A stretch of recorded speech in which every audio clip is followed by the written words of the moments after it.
It is Monday, everyone, and hopefully you're having a great start to the week. Are you, Rochelle? I am. All right, that's I good. am very. You look fabulous, too. Oh, you think so? I know, you. look at this. Woo-hoo. Justin said there's going to be some sunshine, some warmer temperatures coming up, so I figured let's try to help bring in the color, bring in the brightness. I got the blue for the bright blue skies out there. Okay. It was very bright this morning. I had to like put the visor down and the glasses, and I was still bright like, outside, actually, but I love it, love it. But it's also bright inside today on Studio 10. And you know why? Because we have the Mackinac Express Quartet joining us. So we are going to get some lovely rhythms, tunes, and some great music on this Monday. What a perfect way to start this week. Oh, yeah. We have a couple performances coming up, so we want to make sure we all let you guys know what you can hear, who you can see, and also, snap your fingers and get a little groove on. Bring the weekend. Very nice. Bringing it on a high and a very nice note. Oh, yes. So we will be doing that. Plus, there is a new otter born at Potter Park Zoo. Yes, new addition to the family. That's right. So we are going to take a dive into that story. We're going to learn more about that. And this week is Make an Impact Week as well. Yes, it is. So we are supporting Sleep in Heavenly Peace. And we're going to let you know about a few places that you can make donations and drop-offs for. And we are very excited. Yes. Just cruising and easing into this week. Oh, yeah. It's a good way to ease into it. You've got those good, helpful stories, the cute stories. Just something to kind of get you in there. Oh, yeah. I know. That'll be cute. Well, we will see you at 3 p.m. As always, sharp. But that's okay, just in case if you miss it, you're running errands, or got something else going on during that time, you can always head to our YouTube. Oh, there we go. There it is. You can head to our YouTube, Facebook, everywhere else at the same, at WILX Studio 10, and we'll see you guys all then. Sounds good. Thank you, Rochelle. But, of course, if you all ever want to participate in any of their fun little questions, you can head to Studio 10 at WILX.com, and you will be able to, send them an email if you are a business and you want to, have any sponsorships on there, advertisements, or if you are a viewer and you want to comment and be interactive on the show, Studio 10, and answer any of their fun questions, get a little shout out, and go to Studio 10 at WILX.com. But of course, taking a live look now, downtown Jackson, like Rochelle was saying, Justin is here to talk about the blue skies, that beautiful sun, and the warmer spring-like temperatures that are here. And Justin, it is feeling like spring. Yeah, and those numbers are coming right back. We had them last week, the week before, and this weekend we had some of the coolest temps we've had in almost 4 weeks, which is pretty amazing. It was windy, too. Yeah, it was a little breezy on Sunday. We stayed in the 20s on Saturday. We were even windier, even though it was a bit warmer yesterday. But the numbers are all going up this week, and that's going to be the trend all the way through Wednesday. Got 50s back in the forecast, and so something to be excited about. Certainly, if we're not getting any snow, it might as well be warmer, and so that's where we're headed. And we've kind of got a little bit of a roller coaster. We'll talk about it when we're more precise with our temperatures in the 10-day look that we'll have coming up. But overall, the general trend is to follow that same pattern above normal temperatures. We've had so much of it in this El Nino winter that we've been talking a lot about, and that pattern is not breaking anytime soon. I think the next 2-3 weeks, it's going to be really hard at any time to dust up the ground again with any sort of snowfall. And so we're going to be just too warm to see any of that happen. And that'll take us into March. And once we get to March, well, I know we can still get snow and we can still get cold, but it's not the brutal cold you can get in January, February. And so those chances to see the really cold air are becoming more limited as more time goes on. And again, staying above normal the next 2-3 weeks at least, and who knows after that. It's been a pattern that just hasn't seemed to break at all. No, I know. When you're talking about that roller coaster, right now we're on the incline, so you can put your hands up in the air a little bit. We're going up. I said it earlier. Everybody's tall enough to ride. We all get to experience these temperatures, and so that's what we've got going on the next few days. All right. Well, let's take a look at the incline. Yeah, so we're out there, Jackson, once again. The look that we just saw from our Meridian Company Skycam Network view. We're at 39 degrees, and again, a lot of folks are going to get up into those low 40s in the next hour or two this afternoon. In fact, a few of us already have. And a look at current conditions outside show Mason right at 40, Charlotte 41, same with Marshall. I had the high this morning at 41 degrees, and so I expect Lansing will get there. Jackson probably same thing over the next hour or two before we go the other way. We've got the sunshine, a few high clouds as you saw on our sky cams out there, but you can see the battle between the warm and cold air. Very cold air just north of Lakes Huron and Superior. Of course, we typically find that this time of year, but you can see it's kind of riding that U.S.-Canada border even all the way to the north and west. That's where they've got the cold, and Marquette this morning at one point was in the single digits. digits. They've since rebounded to almost 30, which is pretty good for them this time of year. Nearly 50 in Chicago, and much warmer air to the south and west. We're tapping into that over the next couple of days, and so that's what we've got here moving forward. Now here's a look at temperatures in the hour by hour. Again, I do expect we'll hit those low 40s, and between 3 and 4 probably get to around 41, and then we'll see them go the other way overnight, get back down to the 20s once again. But the overall pattern once again is dry and it's mild, and so satellite and radar, no surprise, we again have not seen too much in the way of cloud cover. I think that little bit of cloud cover you see crossing the south end of Lake Michigan, it'll start rolling in later this evening and into the overnight. A bit of the high-level clouds right now, but we'll get some of the lower ones by morning and maybe have to deal with a few of them at times tomorrow, especially early in the day, but it shouldn't bother us around too much because the 10-day temperature trend, once again, is going to show us warming up and then falling back down by the weekend or very end of the week at the very least. We will warm up, though, after that accordingly, and so you kind of see that our climb this week looks a lot like our climb starting next Sunday, maybe a day early heading into the following week, because that's what the trend is. It's at about a 6-day cycle, it looks like here, and what we're coming out of is what you see next Friday, Saturday, some slightly colder air. Now this weekend, the numbers were colder than 38, 35. I believe in the Lansing area, we went 23 and then 36. And so we had that colder day on Saturday and then the breezier day on Sunday, even though the temperatures were a bit warmer. But we're continuing to follow the upward swing. We will drop down, but then we bounce right back. And so it's really 2 days there between Thursday and Sunday. Friday and Saturday we spend in the 30s. And again, the normal high is 35. And so Saturday's pretty close to average. Friday just above it.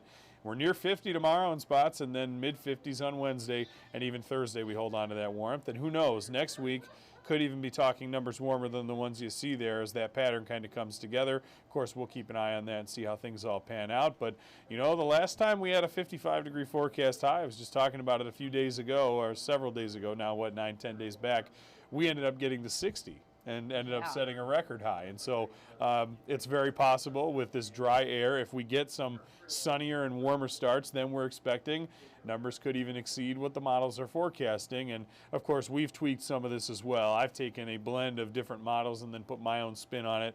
All the meteorologists, that's what we do, trying to decipher exactly what we're going to see. But once again, that very roller coaster-like trend that we're seeing is one that's going to continue, I think, moving forward, at least for the time being. And so we'll go past the trend now into your 10-day forecast to kind of show the closer breakdown of the weather we expect to see. And as just mentioned, it's mainly dry. That really one chance for rain we get this week's Wednesday night into Thursday morning. Once those showers fade away, the afternoon Thursday's dry. I think we're back into the 50s before a cold front swings through. Now, depending on the timing of that number could change. Thursday we could end up a little warmer than that if a front drags its feet.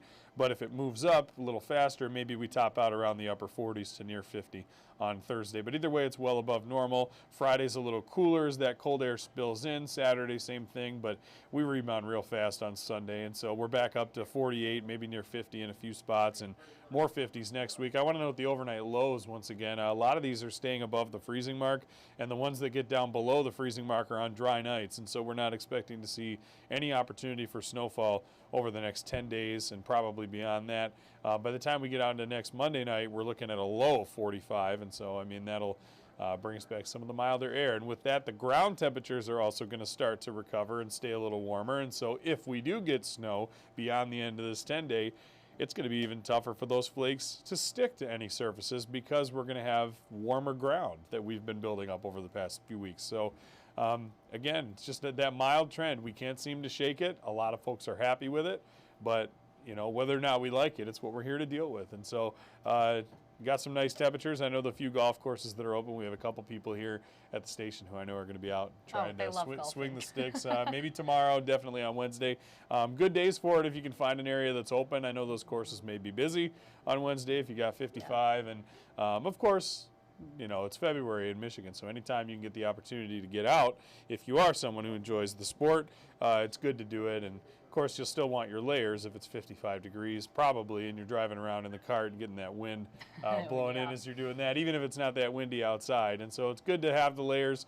And then if you're walking or if you plan on just taking it slow in the cart, you can maybe shed one or two of those layers Wednesday afternoon, especially if we go warmer than that forecast high. And so not bad looking forecast, things relatively quiet. While the trend is a bit of a roller coaster, once again, there's not a lot of rain or snow coming with it. And so we can say that the weather is fairly quiet, even though we've got a couple changes going on each of these next few days. And so not too bad. Again, rounding out the month of February here, I believe through Wednesday will take us through the second to last day of the month there. Oh, yeah. And so we'll get out into that Thursday, and then that Friday past the end of our 10 days, March 1st. Isn't that crazy? So we're almost to March, really, here. I mean, we're in the back half of February. And the temperatures, again, above average? Or Yeah, and they haven't been feeling like winter temperatures, other than maybe this weekend, once again, was maybe our one little taste that we got of it. And maybe you can call it a taste on Friday, Saturday. But really, we're riding a lot of these days in the 40s and 50s. And you're only going to see more of those as we get closer into March. Yeah. Well, one last time, we'll take a look at the 10-day forecast right there for you. Other than that, things are looking pretty good outside, and this is a live look over Delta Township, a different look from our sky cam right there. Yeah. But it's looking good, Justin. Yeah, not bad. Again, you got the blue skies looking off towards the north, and a few of those high, thin clouds. You kind of get that the white, wispy color out there. Again, the sun's still managing to stream through most of that, and so pretty nice afternoon. Keep those shades close. You're going to want them today. Probably going to want them again tomorrow, and you won't need them as much towards the back half of the week, but the temperatures are going to be back up again, and so you got that to look forward to. All right, I am looking forward to it. Very excited. 2 thumbs up over here. Yeah, My mom actually, she was on the phone with me good. during lunch. She Yeah. said, I think I'm going to go for a run later today or tomorrow when it's nice out. I was like, all right, you do that. Taking advantage as best we can, right? The temperature hits 50 and everyone acts like it's summertime, you know, but that's what we do around here. And so we're going to have many of those opportunities to look forward to here. Yeah, well, in case anything changes, you want to stay up to date, of course, you can watch online on our broadcast or right here. Yeah, and the First Alert Weather app's a great place to do that. Free to download, as we always tout, Google Play in the App Store. You get all sorts of video updates that are done with such frequency throughout the day and every day of the week, and we continually provide those forecasts for you so that you're able to kind of have everything that you need when you're planning your day, whether you're traveling.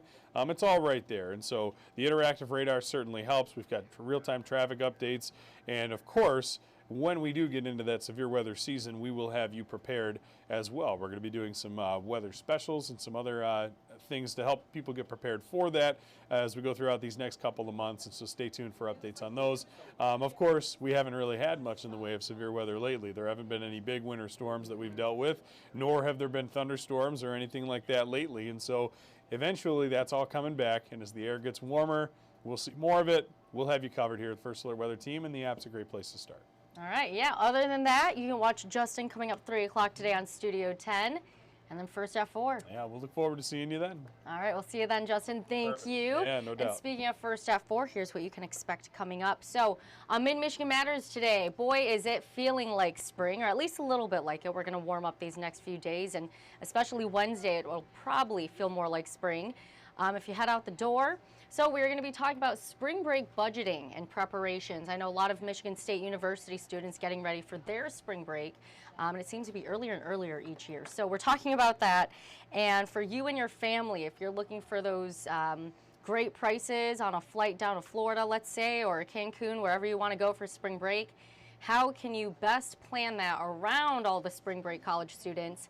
And then, of course, get the biggest bang for your buck. There you go. You want to make sure you're really spreading out your money, being cost efficient over here. It seems like prices are up everywhere. So making sure that you are able to enjoy your spring break on a budget, and then just getting you prepared for that so you can have a smooth, enjoyable spring break. And then coming up, News 10 at 5 today, we're talking about Sleep in Heavenly Peace, providing beds to mid-Michigan kids in need.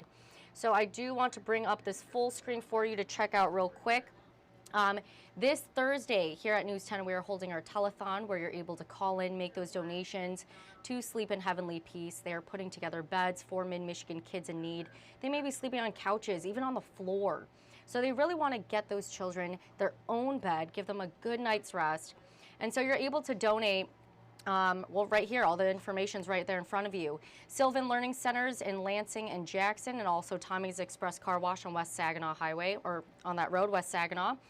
You can also drop it off to our studio right here on 500 American Road in Lansing, or of course you can scan that QR code, which will pop up in another second here, and then you can go scan that QR code. It'll bring you to our Amazon wish list with all of the items that are in need. So that is how you can help with this effort for Sleep in Heavenly Peace, getting those mid-Michigan children the beds that they need to get a good night's rest. And again, our telethon will be this Thursday. But I do want to share what else we have coming up today. News 10 at 5:30. Tanaya Jordan is talking about the CDC warning parents of the risk of childhood lead poisoning after state and local officials investigate a link between high blood lead levels, and children consuming certain cinnamon-flavored applesauce pouches. So coming up News 10 at 5:30, we're talking to a local health expert about why kids under 6 should be tested for lead poisoning. Also coming up News 10 at 5:30, Mars Anderson talking about a new building code that could challenge Governor Whitmer's goal to build affordable housing throughout the state. That's also coming up News 10 at 5:30. And then coming up News 10 at 6, Justin Kent is on talking about a new program at University of Michigan called My Heart, Your Heart. And they're recycling used pacemakers from funeral homes across the United States and sending them overseas to low economic countries for patients who lack access to the life-saving treatment. So all of that heartwarming story, Justin Kent will have that again coming up today, News 10 at 6. But I do have Aaron Bowling standing here next to me. Oh, if I take down this, hello. there we go. We're on the right screen now. Thank you for having me. Always a pleasure joining you guys. So today I am talking all about FEMA. On News 10 at 6, I spoke with a FEMA media relations person, but really his job is to help spread the word about what's available to mid-Michigan residents right now. There's a lot of counties in Michigan that are eligible for this assistance, but essentially they're going to be in town for the next couple months. They want you to apply as soon as possible, really, and there's a whole bunch of different ways you can apply. They're going to be calling people, they're going to be knocking on doors, but you can also call them, you can also get their app, you can do it online. There's a whole lot of different ways to apply for this assistance. But anybody who had, I think I skipped over this part, sorry, pointing at me. This is for the tornado damage that we had from the storms in August. Yes, very severe storms. So today I went out to Williamston, drove down Noble Road where a bulk of that really severe damage was located here in mid-Michigan, and I knocked on about 2 doors. The second door, they were home and they were, very willing to talk about what this has been like for them. We're many months out from that storm now, but their property is just, there's trees down everywhere still. You can still see damage. They've still got tarps on their roof. They're gonna have to completely replace their roof. Ugh. And they had this beautiful home on this, it's kind of tucked back away from the road, and they were originally kind of trapped in their home. They couldn't leave their home because they had all these trees surrounding their house. They couldn't see their neighbors. They couldn't see the road. Their neighbors couldn't see their house. Nobody from the road could see their house. It was a bad storm. And now all of those trees are flattened. They don't have any trees up around their house anymore. It's really, really crazy to see and think about. But they're actually having, crazy coincidence, FEMA is going to be paying them a visit tomorrow. They're going to get their property damage assessment done, see what can be provided to them, as far as financial support goes with cleaning up that storm damage. Yeah. And something to keep in mind, I know a lot of scams are going around. So one of the things you mentioned is they're calling people, or you can call them, or they're going door to door. Yes. So I know some people have the no solicitor little sign on their door, or sometimes it's weird when someone comes to your door, you're not sure how you answer. Right.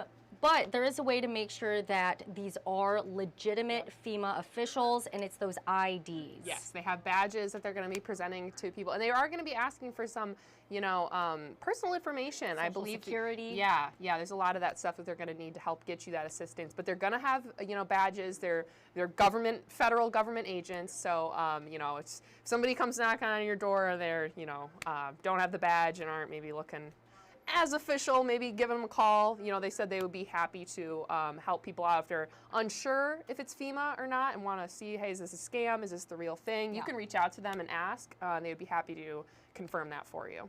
Yeah. All right. Yeah. Well, finally, those efforts coming through. I know you were out there too. Yeah.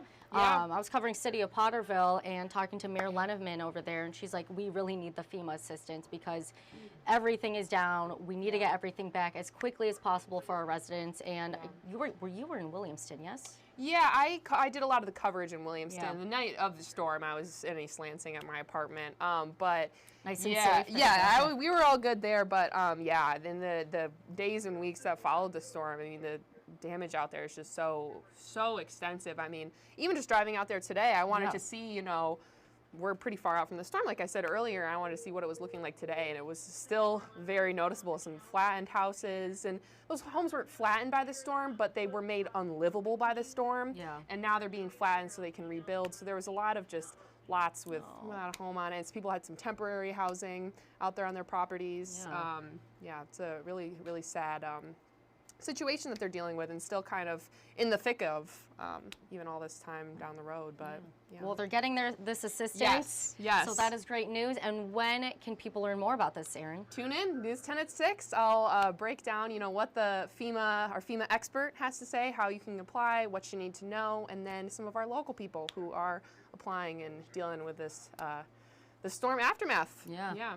All right. Well, News 10 at 6, you will hear more from Erin Bowling. Thank you, Erin. Yeah, thanks for having me. Of course. Well, speaking of resources, no matter what you're going through, so we're going to talk about the You're Not Alone mental health series real quick that we're doing all year long here on News 10. I know Erin just got done talking about the financial resources being provided by FEMA from those storms and tornadoes last August, but here, right now, I want to talk about the mental health resources you can expect here on News 10 all year long. And so that QR code on your screen, if you go scan that with your cell phone's camera, it'll pull up a list of resources, therapy, counseling, behavioral, anything like that. It'll pull it up and give you those resources throughout our mid-Michigan community. So again, scan that QR code, and whether you're experiencing anxiety, depression, suicidal thoughts, stress, maybe you're just feeling in a funk, you can go scan that QR code and find someone who can guide you throughout this time and improve your emotional well-being. So all year long here on News 10, we'll have stories from community members speaking on their own journey to know that you're not alone, and also speaking to healthcare professionals so that you know the treatment, the symptoms, and the ways that, again, you can improve your mentality. So that is the You're Not Alone mental health series. Again, look forward to it all year long here on News 10. But I do have Deanna Giles standing next to me as well, who's going to share what she has coming up. Oh, I almost just fell off the box here. I know, yeah. Well, hey, how are you? I'm good. I'm good. All right. Well, I've been following up on the chaos, if you kind of want to call it, within the Michigan Republican Party. I know we've reported on a few times with the ousting of the former chairwoman, Christina Caramo. She is not backing down. So we have the new ratified chair that just came in, Pete Hoekstra. There you go, you got it. Yes, sorry, I'm kind of blanking on the name. But a lot of names to remember. Yes, yes. But basically, they're both holding a GOP convention on the same day. That don't know if it's the same time. I'm assuming it is, but in the same location as well. Oh. So there's a lot going on with that. Yeah. So you have the new Republican chair who is hosting the GOP convention, and then you have Christina Caramo who's hosting her convention as well. And then Pete Hoekstra, right? Yes. Okay, there we go. Yes, yes. So I'll just be kind of, covering the little details that's been going on around that and kind of what the National Republican Party has been saying about it all. They are recognizing Pete as the new chairperson of the committee. So a lot going on with that, but a lot of conflict with their debates right there, or what they'll be saying. Exactly. Okay. Exactly, because it's one thing to have them both host a convention, but the Republican National Party has recognized Pete. So whatever happens at that convention is official, and then anything that happens at Caramo's convention is not. Okay. So just a matter of how that's going to all go down on March 2nd. Some conflict. Okay. So yeah, so the party's got a lot of. They'll also be in court this week as well. I won't be touching on that today per se, but they will be in court for that matter. Something else going on. Yeah. Right, right. So, following it all, gonna break it down as much as I can for you all, so that we all kind of understand what's going on. Yeah. All right, and then News 10 at 6. Yep, 6 o'clock. All right. Well, thank you, Deanna, for sharing what you have coming up during our 90 minutes of news. And yeah, a lot of conflict. So we'll let you get back to that real quick. Oh, actually, can I give a quick shout out? Oh, yeah, go for it. I wanted to give a shout out to Sleep in Heavenly Peace, because we have the Make an Impact coming up this week, and all the amazing volunteers and workers and everyone that contributed to it was just amazing. So And your story on it too, phenomenal. The shots that you got and just hearing from the members of Sleep in Heavenly Peace, and just everything that they're doing for the community. That was great. Yes, thank you. Thank you. So, well, I'm actually going to tease that again, so thank you, Deanna. Sure. Yes, again, this Thursday, we are hosting our telethon for Sleep in Heavenly Peace, helping them collect those bedding supplies to provide the mid-Michigan children in need for those beds, get them off the ground, get them off the floors and couches. Let's put them into nice, comfy beds that they can call their own, and they can get a good night's rest, right? A lot of us wake up, we're tired in the morning, we're cranky, we didn't sleep well. You know what it's like to not sleep well. I know what it's like to not sleep well. This is an effort to help others who are not sleeping well and who don't even have the beds, their own bed, right? This is getting them a bed, and on that QR code, which will pull up in just about 10 seconds here, give it some time, you can see on our Amazon wish list, once you scan that QR code, the items in need to help the children feel comfy when they go to bed, sleep in their own bed. So these could be things like comforters and also twin bed sheet sets. So that way they're able to put those blankets, those sheets onto the bed, help those children feel comfy when they finally get to have a good night's rest in their own bed. So again, this Thursday, News 10 hosting our telethon for Sleep in Heavenly Peace, and that is where you can go scan that QR code. Other than that, we will have much more information coming up throughout the week. It's only Monday. You can expect more Tuesday, Wednesday, and then Thursday is our telethon. So you can expect those phone banks. We'll have that throughout our newscast. But again, just letting you know now what to prepare for and how you can help out. Again, the comforters and the twin bed sheet sets, that's what we're looking for to help out those mid-Michigan children in need. I do want to share one last time because it is going to feel great this week for a little bit before we hit that roller coaster like Justin was talking about. 10-day forecast, there you go. Make sure you take a look at it. Again, we're feeling really good for this chunk of the week. Heading into the weekend, we're going to dip a little bit back down, and then again, starting next Monday, going up again in that roller coaster. So that is what you can check out from, well, your first alert forecast over the next 10 days. Other than that, let me give you one last quick look outside over downtown Jackson. That way you can see the beautiful blue sky. It does have some of the white clouds, you know, wisping across it. And then other than that, looking very dry outside, looking just nice and sunny. So we have Justin Bradford coming up in half an hour on Studio 10. Followed by First at 4, and then we will have Andy Provenzano on for our 90 minutes of news. That's what you can expect today for our evening newscast here on News 10. Other than that, again, Studio 10 comes up at 3 o'clock today. So go enjoy the outdoors, and we will see you later. Have a good one.